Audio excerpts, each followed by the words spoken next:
We are changing out the filter on the Winix air purifier.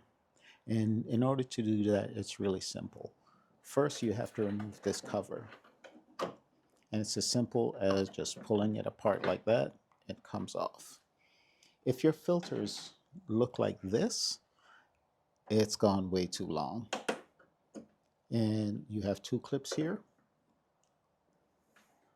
And this is just the front filter. There is the charcoal filter and then the regular filter. Those are the two things that you're changing out. This is the new filter.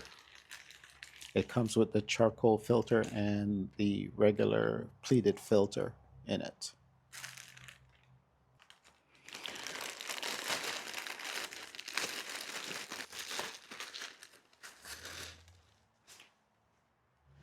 And nicely, it comes with the direction for your airflow.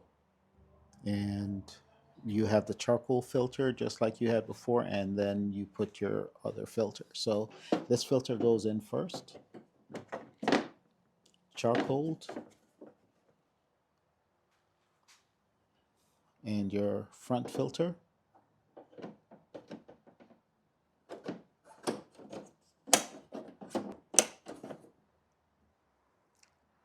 And then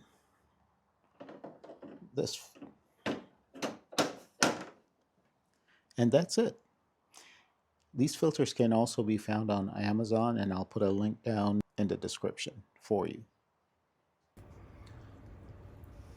One more step after you've replaced the filters, you need to reset the countdown, and this is the reset area. You use, I'm using a paperclip. Push that down, wait until you hear beep. That was the beep, and it's now reset.